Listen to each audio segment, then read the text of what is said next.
Hello students, I am your master Mr.Shaikh.Mohammed.Zubair. Today we are going to study the second chapter in history, India before the times of Shivaji Maharaj. Introduction. In the previous lesson, we have studied about the different sources of history. In this lesson, we shall learn about the various ruling powers in the India before the times of Shivaji Maharaj. Various ruling powers existed in India during that period. They are as follows. Pal dynasty existed in Bengal.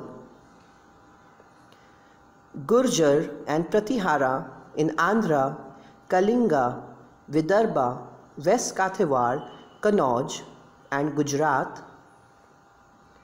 Rajputs in North India. Garhwal and Parmar in North India.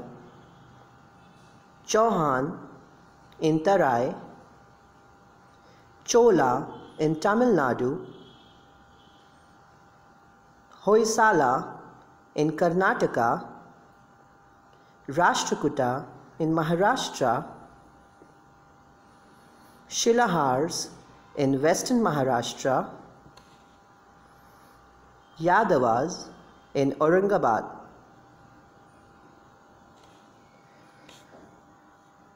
Let's learn about Pal dynasty in detail. In the 8th century was a famous dynasty in Bengal. In central India, the Gurjar Pratihar power spread up to the Andhra, Kalinga, Vidarbha, West Kathiawar, Kannauj and Gujarat.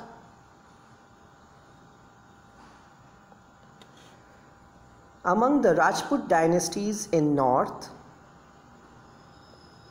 India, the Garhwal and the Parmar dynasties were the important ones.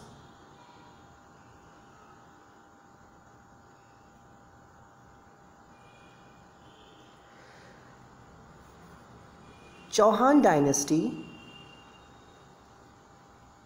Among Rajputs, Prithviraj Chauhan, belonging to Chauhan dynasty, was a valiant king.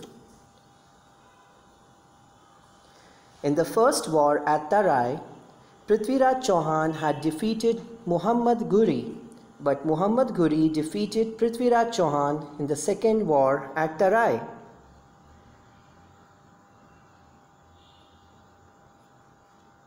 Chola dynasty. Raj I and Rajendra I both belonged to the Chola dynasty in Tamil Nadu and both were eminent rulers. The Cholas conquered the Maldive Islands and Sri Lanka using their naval strength. Hoysal dynasty.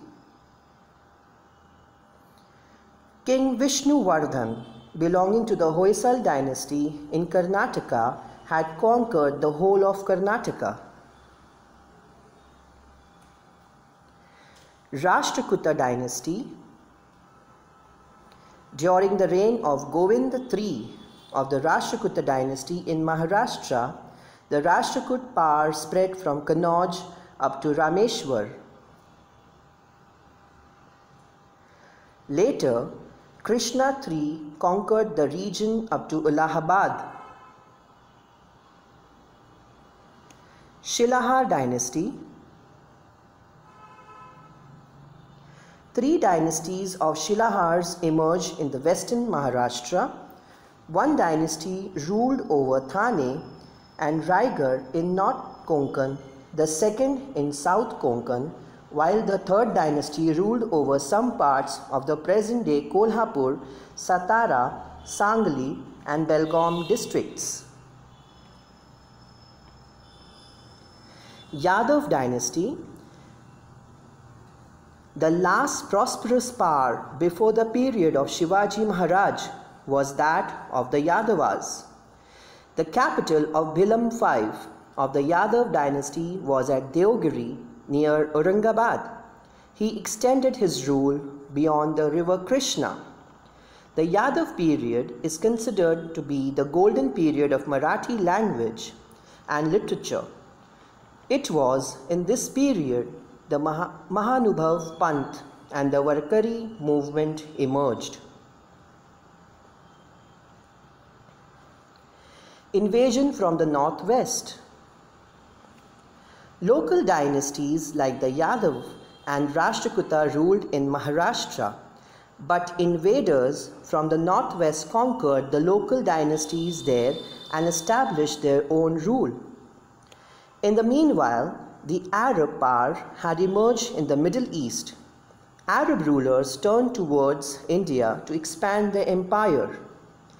The Arab general Muhammad bin Qasim attacked the Sindh province in the 8th century. Notwithstanding the resistance of King Dahir, he conquered the province of Sindh. Due to this campaign, the Arabs came into political contact with India for the first time. In the period that followed, Turks, Afghans, and Mughals from Central Asia came to India and established their power here.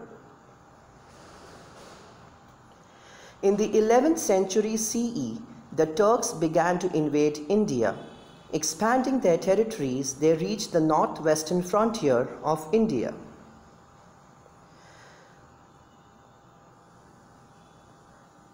Sultan Mahmud of Ghazni invaded India many times. He plundered the rich temples at Mathura, Vrindavan, Kannauj, and Somnath and carried away enormous wealth with him. The world-famous enriched library of the Nalanda University was burnt down by Bakhtiyar Khalji.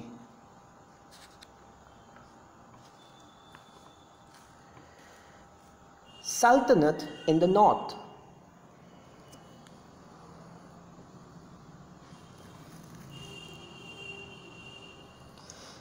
In 1175 CE and 1178 CE, Sultan Muhammad Ghuri of Ghur from Afghanistan invaded India.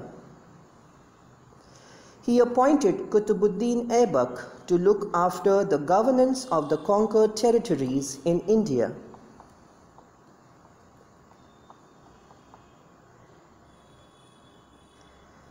Later, after the death of Muhammad Ghuri in 1206 CE, Aibak began to rule the Indian territories under his rule independently.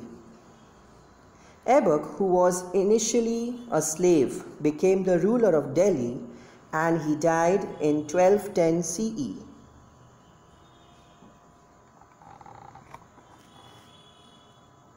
Ibrahim Lodi was the last sultan. He made many enemies because of his peculiar temperament. Daulat Khan Lodi, governor of Punjab, invited Babur, the ruler of Kabul, to fight against Ibrahim Lodi. Babur defeated Ibrahim Lodi in the battle and thus the Sultanate came to an end.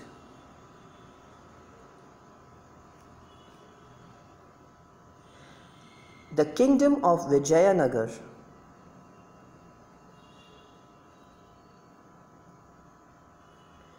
During the reign of Sultan Muhammad bin Tughlaq of Delhi, there were many revolts in the south against the central power of Delhi. From these revolts arose the formidable Vijayanagar and Bahamani kingdoms.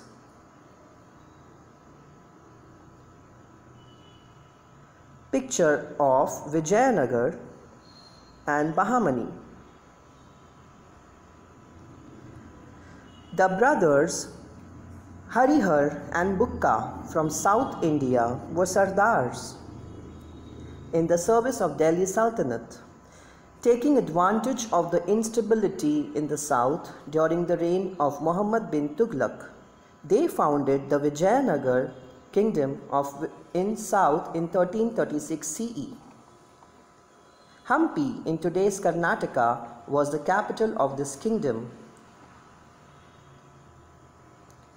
Harihar was the first king of Vijayanagar. Harihar was succeeded by his brother Bukka. Bukka brought the region up to Rameshwar under his control. Let's learn more about Krishnadevaraya.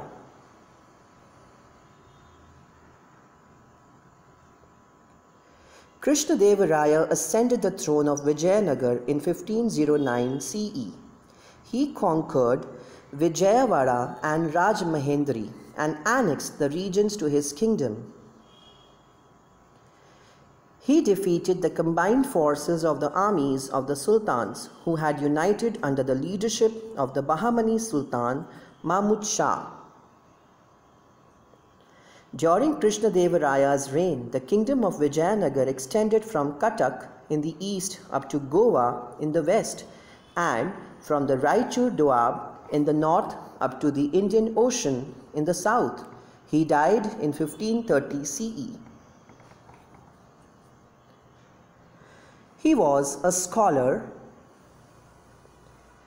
He wrote Amukta-Malayada, a Telugu compendium on polity.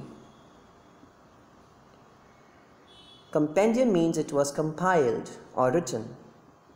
The Hazar Ram temple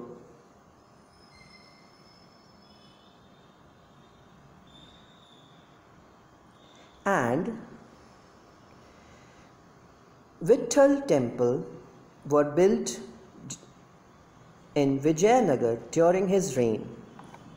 The decline of the Vijayanagar kingdom began with the death of Krishnadevaraya.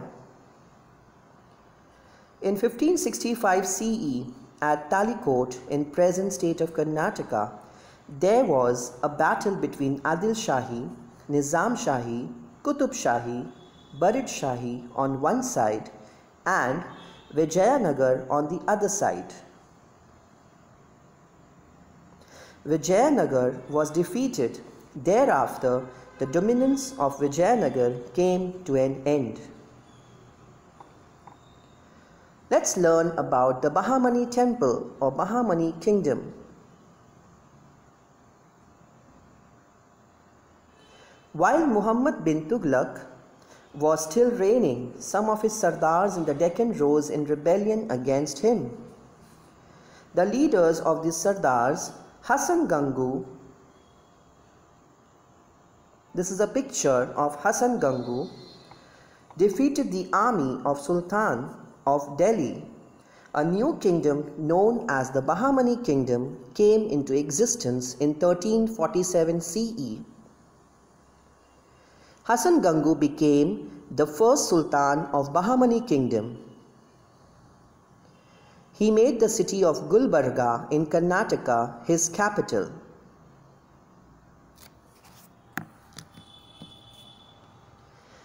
Mahmud Gawan.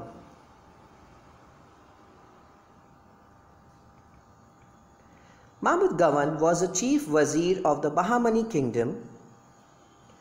He was a good administrator. Administrator means a ruler.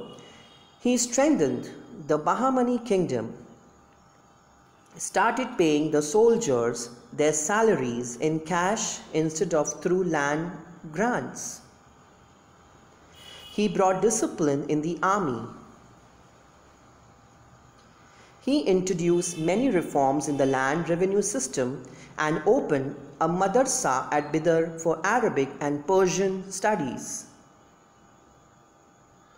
After the death of Mahmud Gawan, factionism increased among Bahamani sardars. The conflict with the Vijayanagar kingdom had an adverse effect on the Bahamani kingdom.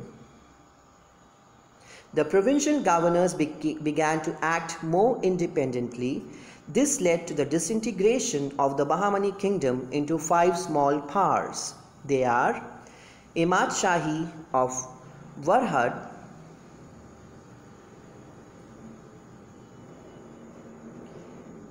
second, Barid Shahi of Bidar, third, Adil Shahi of Bijapur, fourth, Nizam Shahi of Ahmednagar, and the last one, Qutub Shahi of Golconda.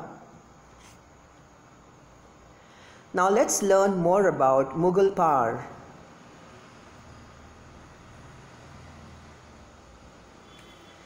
In 1526 CE, the Sultanate of Delhi came to an end. Mughal power was established there. First, we are going to study about Babur.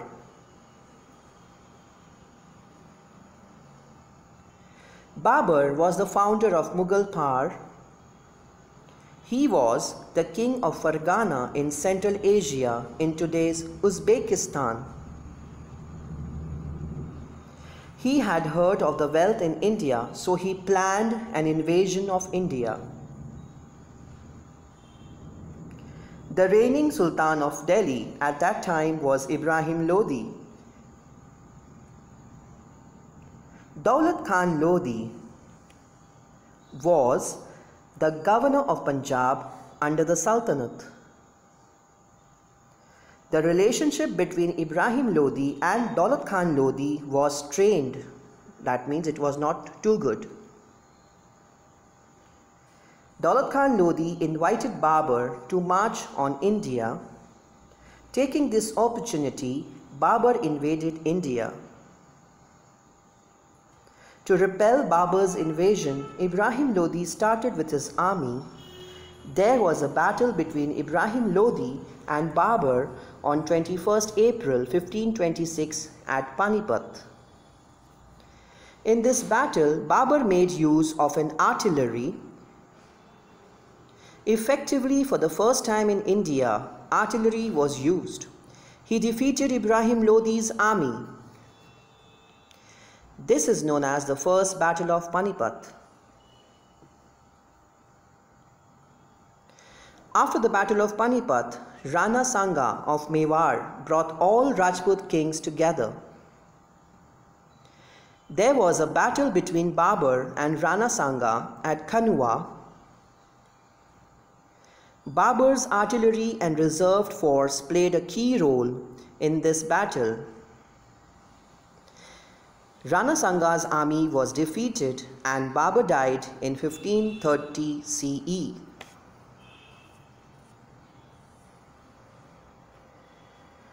Akbar was the most powerful king of the Mughal dynasty. When he tried to bring India under his central authority, he had to face opposition.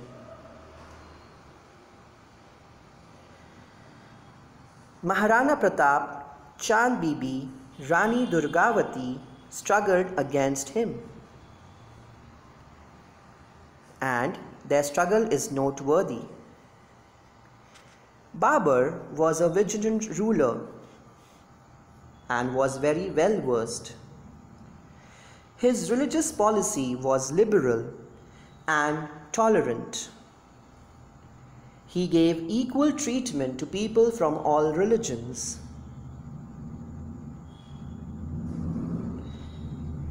He founded Dini Ilahi by incorporating noble principles from all religions, but never compelled anyone to adopt Dini Ilahi.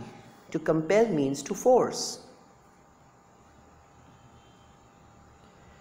Maharana Pratap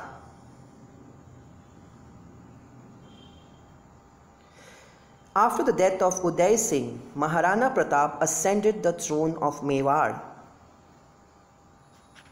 He continued the struggle for Mewar's existence. Till the very end, he struggled with Akbar to maintain his independence. He has become immortal in history due to his qualities of valor, courage, self-respect, sacrifice, etc. Chand Bibi The Mughals attacked Ahmednagar, which is the capital of Nizam Shah's kingdom, in 1595 CE. The Mughal army put the fort of Ahmednagar under siege. Chand Bibi, the capable daughter of Hussain Nizam Shahi of Ahmednagar, bravely defended the fort. At this time, there was an internal strife among the factions of the Sardars in Nizam Shahi's kingdom. This resulted in the murder of Chand Bibi. Later, the Mughals captured the fort of Ahmednagar, but the Mughals could not bring the entire kingdom of Nizam Shahi under their control. Rani Durgavati.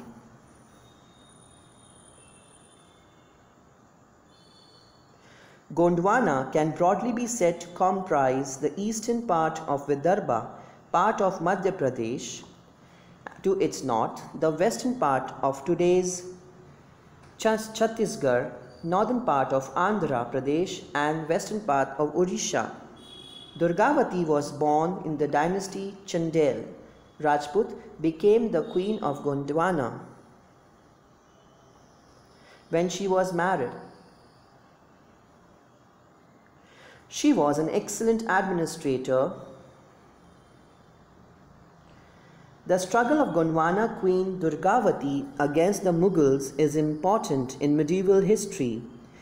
After her husband's death, Durgavati laid down her life while fighting against Akbar, but she did not surrender. Let's learn about Aurangzeb. Aurangzeb won the war of succession amongst other sons of Shah Jahan and became the emperor by detaining his father in 1658 CE. Dara Shikoh, the elder son of Shah Jahan, was famous for religious tolerance. He translated more than 50 Upanishads in Persian language when Aurangzeb became the emperor. At that time, Mughal Empire extended from Kashmir in the north up to Ahmednagar in the south, and from Kabul in the west up to Bengal in the east.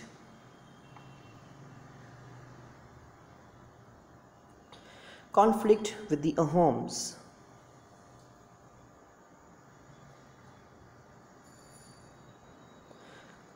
In the 13th century CE, the people of Shan community settled down in the valley of river Brahmaputra.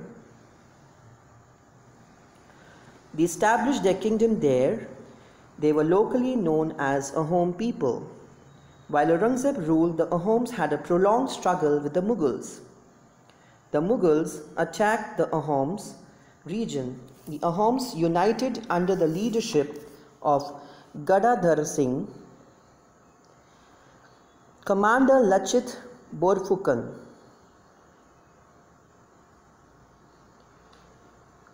Gave an intense battle against the Mughals. The Ahoms used the guerrilla technique in the conflict against the Mughals. It became impossible for Mughals to create a strong base in Assam. Conflict with the Sikhs. The ninth Guru of the Sikhs, Guru Tej Bahadur, protested strongly against Aurangzeb's policy of religion's intolerance. Aurangzeb imprisoned him and beheaded him in 1675 CE. After him, Guru Gobind Singh became the Guru of the Sikhs. Guru Gobind Singh organized his followers and encouraged their martial spirit. He organized the Sikhs youths into a fighting force called the Khalsa Dal. Their headquarters were at Anandpur. Aurangzeb sent his army to fight the Sikhs. His army attacked Anandpur. Although the Sikhs fought fiercely, they did not succeed. After that, Guru Gobind Singh came to the Deccan in 1708 CE. There was an attempt on his life when he was at Nanded. Soon after, the Guru succumbed to his wounds. Conflict with the Rajputs.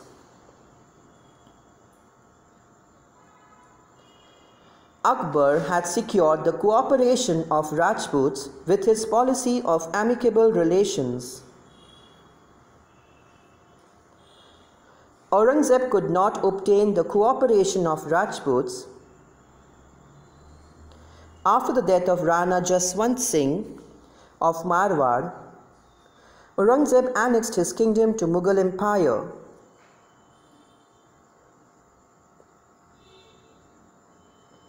Durga Das Rathore crowned Jaswant Singh's minor son Ajit Singh. This is a picture of Ajit Singh. Continued. Durga Das fought against the Mughals.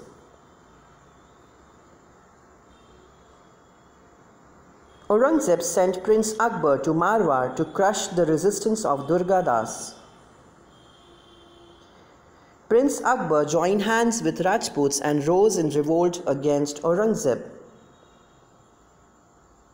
An effort was made to seek help from Marathas in Maharashtra. In this revolt, Durga Das Rathore continued the struggle against the Mughals for this existence of Marwar.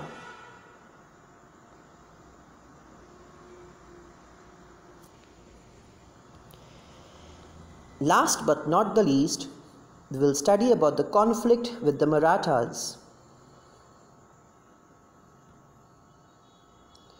In Maharashtra, Swaraj was established under the leadership of Shivaji Maharaj. In his efforts to establish Swaraj, Shivaji Maharaj had to fight the Mughals too, along with the other enemies. Aurangzeb came down to the Deccan after the death of Chhatrapati Shivaji Maharaj with the intention of conquering the whole of South India. But the Marathas offered stiff resistance to Aurangzeb and defended their independence. We shall study this in the later chapters.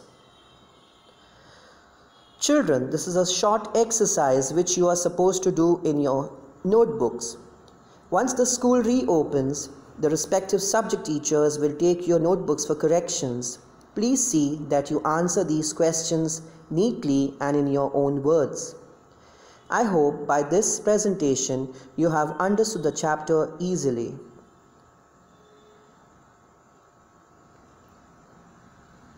Thank you, children, and God bless.